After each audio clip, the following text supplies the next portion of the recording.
we set up an 8-week training camp. You know, you could be somebody that hasn't fought before. We'll put you through the training camp. We've got experienced coaches training you. Well, it'd be something like, imagine you're standing on stage having to sing a song that you've never sang before. There's a bunch of people in the crowd. I have to make it good for them. And it's a bit scary. Know that it's normal to maybe feel at some points that, oh my gosh, am I doing this? I don't want to do this. But like, once you've got that far, just keep going. Work your way inside and then you up. You sit down. Work your way. I was just too much in my head. I was just too much in my head. I felt like I was just like, I'm putting this foot wrong. I'm putting that foot wrong. Yeah. I don't feel demotivated. I mean, I'm still going to wake up tomorrow, still going to do a jog, but it just became very real.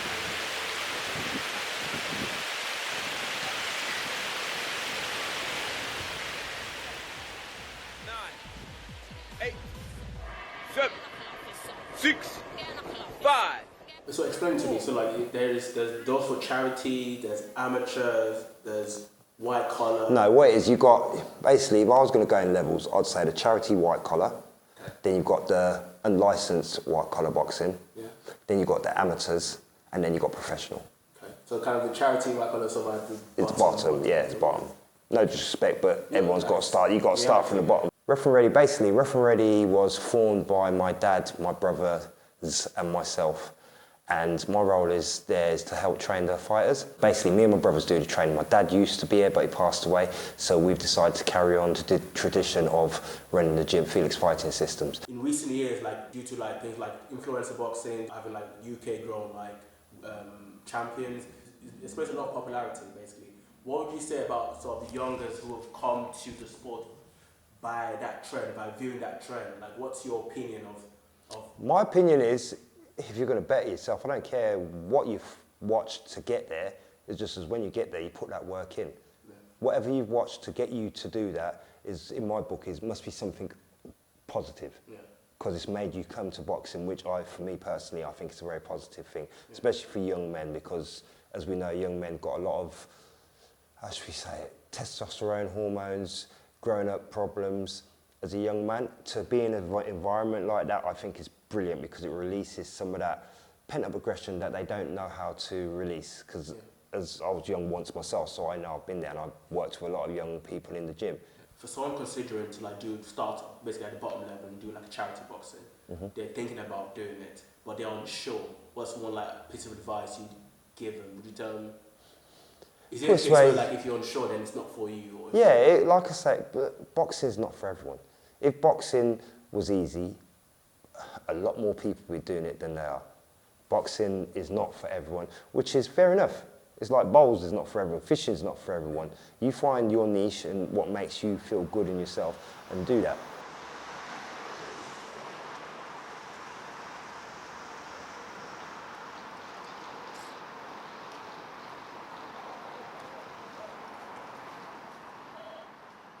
People do all sorts of stuff. Some people jump out of an aeroplane, some people sit in a bath full of beans for 4 hours for us. There's all sorts of things that have happened over the years that people do. What's the one recent memory that's maybe astounded you, the length someone has gone? We have, there's something that's coming up. So we have a service user who got support for us here. We worked with him, he came to us rock bottom, and now he wants to walk around the whole of the United Kingdom for 2.5 years and raise £1 million for Northampton Mind. And do these things help, you say? Oh, wow, do they help? You know, the amount of money it costs to run a building, the amount it costs for people to be supported and stuff like that, run courses. We do our crisis cafes, which are a drop-in. So they're open on a Monday, Tuesday and Saturday in Northampton. And you can come in and talk to somebody, a mental health support worker, and get that support. We have our mental health navigators, which is a phone line that you can call, so it's the mental health number. It is actually in partnership with NHFT, so it's a 24-hour line. It's really beneficial in people knowing where to go. I find that people don't really know what to do with their mental health, they don't know where they need to be. And so we're that kind of middleman in guiding people to where they need to go. And it's the same with the community mental health team, we're that helping hand so people can access the services that they need for support. What would you say some of the issues you deal with? It's a hard question to answer because there's so many different people that come over the phone. There's not necessarily anything really common. It's so random, because people have so many different struggles. So really, the important thing is that people know it doesn't matter what you're going through, there will be help. There is so much support. So even if you feel like you're alone and it's not a common thing you're experiencing, we can help you. I wish you all the best of luck in the world, and may I thank you for doing this for us and for the money that you're raising. Because without people like you, we're not here. Simple as. Set myself a challenge and follow it through. Now, did you go in thinking like boxing is a very masculine dominated sport, and how do your perspective of that change? Not really, just because I started kickboxing when I was about 15. So I'd always been around that kind of thing. I did it for about 10 years. I'm in the gym surrounded by all these big men. So that didn't really faze me one bit. And I'm probably not the most girliest girl anyway. When I signed up for it, I didn't think I'd get along with anyone. I thought I would just do the training and go home. But then I made a couple friends throughout it. In the training, and the guy that I fought is the guy I was quite close with, and afterwards we hugged and everything like that. We had a couple of words together. Even before the fight, we was next to each other getting ready to walk out. Can you describe the nerves on match day and how you saw? Oh, wow. Waking up to the build up, the match. Wow, I didn't sleep that night, obviously. I just did not sleep. I tried to get an early night, but I did not sleep. In fact, I probably didn't sleep for a week before. Yeah, I didn't sleep. You know, because you just can't switch off. You're going through every scenario. In my mind, I had a vision of me walking through and tripping. That was the same recurring dream, that I was going to walk out and fall. That was your biggest fear? Yeah, that was actually my biggest fear.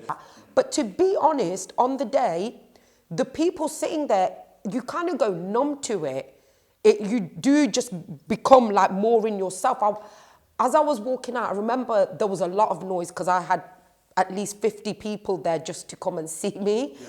So all I could hear was my name, but it's like you kind of just blank out. You can't actually see all those people. Yeah, you can see the ring. I could see my coach. I could see Joe standing there.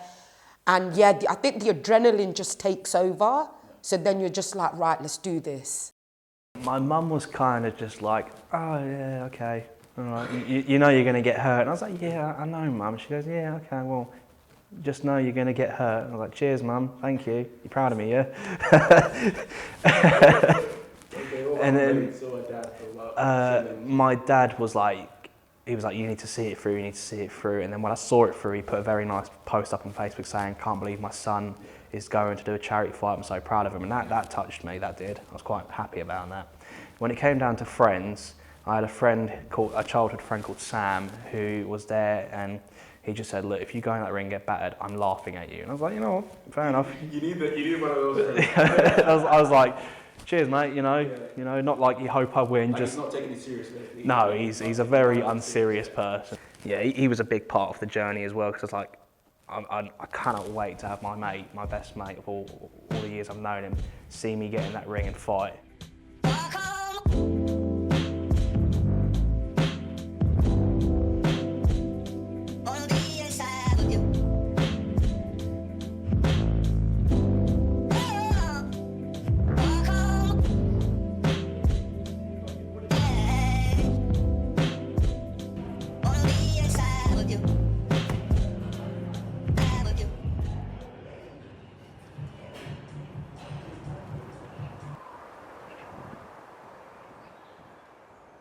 I hate violence so much that even to ride a bicycle, no.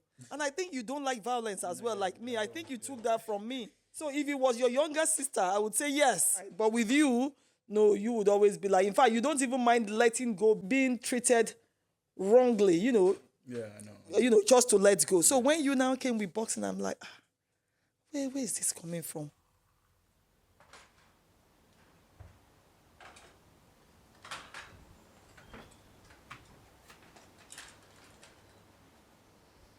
For what we will meet.